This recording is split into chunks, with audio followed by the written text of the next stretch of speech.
Hello everyone, good evening and welcome to the meditation station. Greetings from Little Lotus Wellness Studio on this chilly evening in Ferndale, Michigan. Tonight I want to go over pranayama or breathing techniques that we use in our yoga practice. So with pranayama, we work to control the breath, and prana means it's the vital life force energy that resides within each of us, and it resides within the breath. And yama means constraint or to control. So breath control is what we try to cultivate with our pranayama practice. And we do it in our regular asana yoga practice. And with pranayama, it's the fourth out of the 8 limbs of yoga, as described in the sutras by Patanjali. And our asana practice, which is just the postures that we do in our yoga practice, that's just 1 out of 8 limbs as well. So there's a lot of different practices that we can cultivate and bring into our yoga practice. So I thought I would do a little introduction to pranayama tonight and walk you through a pranayama practice. So with pranayama, it just helps boost overall health and vitality. And, with our breath, breathing is something that's involuntary. We do it every day, all day long. It's the first thing we do and the last thing we do on this earth. So we can't control whether or not we breathe, but we can control how we breathe. So with these pranayama techniques, we can just cultivate an inner stillness and overall balance within ourselves. And the object of pranayama is actually to get the mind and the body ready for meditation. So I'm excited to share this practice with you. So thank you for joining me. And the technique I wanted to go over tonight is called Nadi Shodana. And nadis are energy lines within our body. And Shodana in Sanskrit means to purify. So Nadi Shodana is also known as alternate nostril breathing. And so this is a great technique to just help maintain a nice equilibrium or balance to the prana and energy flow that resides within our bodies. So it helps purify the blood and the brain cells, and it helps create a nice equilibrium with the catabolic and anabolic states of the body. So it ends up just creating an overall calming effect on the nervous system and helps regulate our breathing patterns.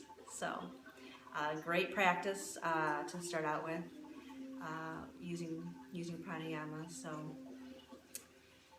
when we do Nadi Shodana, it cultivates a nice, smooth, and unobstructed flow of prana.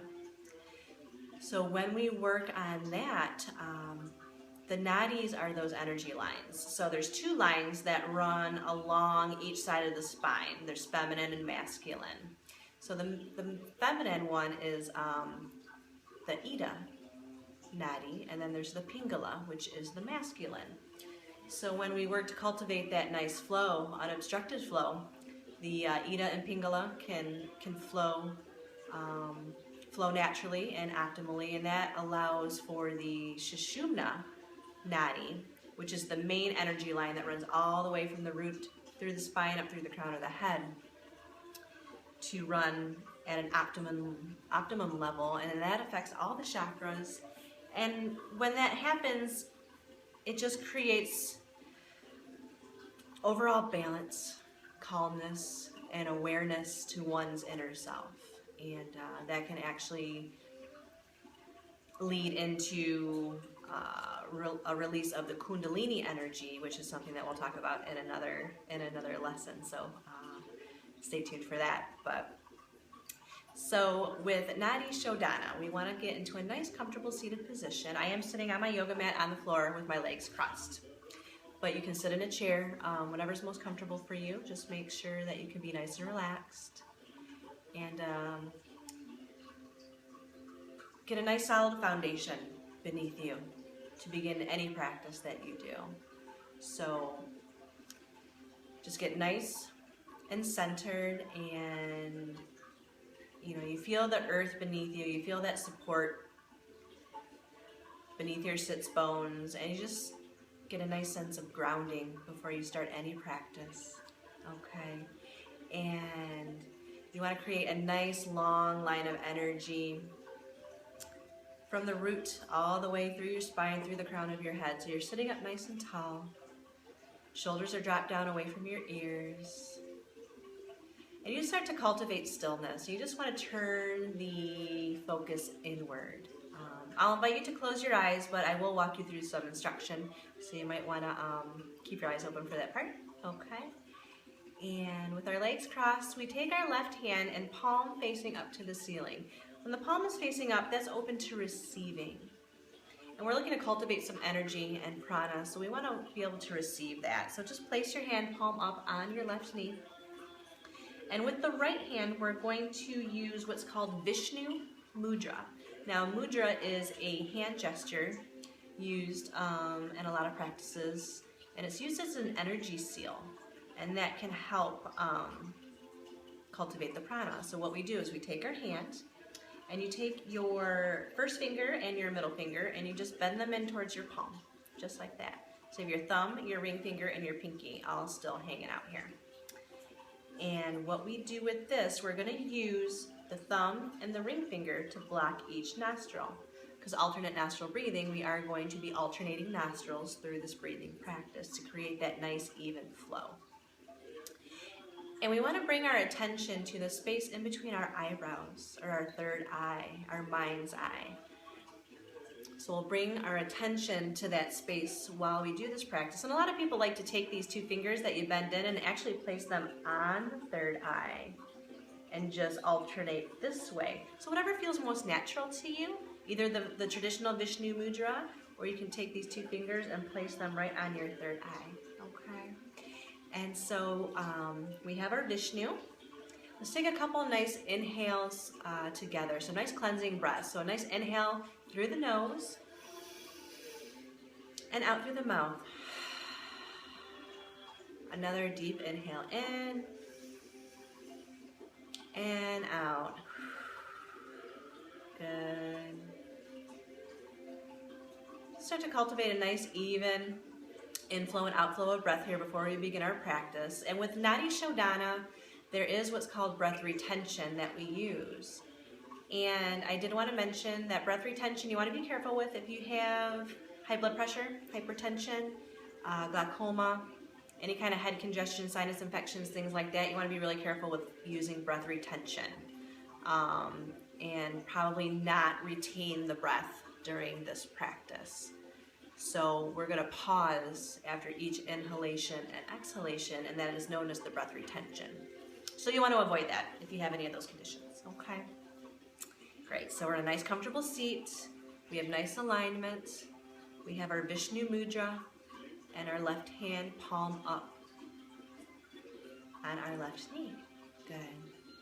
So let's turn the palm of the right hand towards the face, and we have these two fingers easily accessible here. So take a nice inhale in, and then exhale all the air out. And as you do, take your thumb and block your right nostril as you exhale the air out. And pause.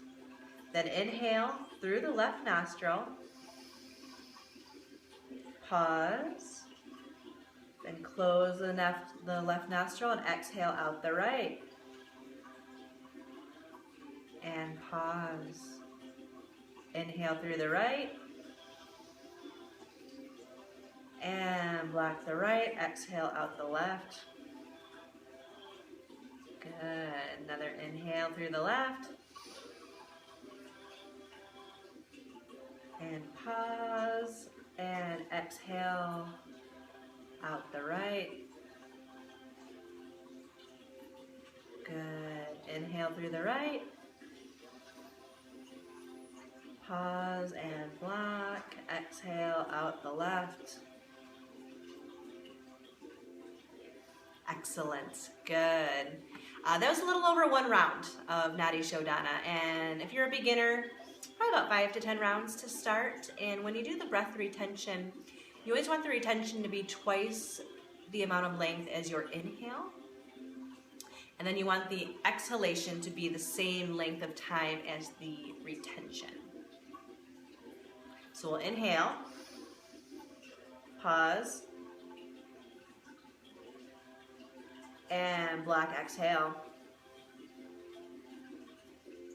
So nice, long exhales out. And you never want to be stressed over the retention. You never want to feel uncomfortable. So start with your edge. It's your practice. You want to do it safe. So worry about doing it more safely than correctly, to begin. And, if you ever feel dizzy or lightheaded or you just feel uncomfortable, then just release the practice and just breathe normally. So honor your body, honor your breath. That's the most important thing in working with pranayama. So I really hope this helped you tonight, and you can begin a pranayama practice and just learn to cultivate your breath and create stillness within yourself. So I want to thank you so much for joining me tonight. I hope it serves you well and you've learned something tonight. And I hope you have a wonderful day and you join me again soon. Namaste.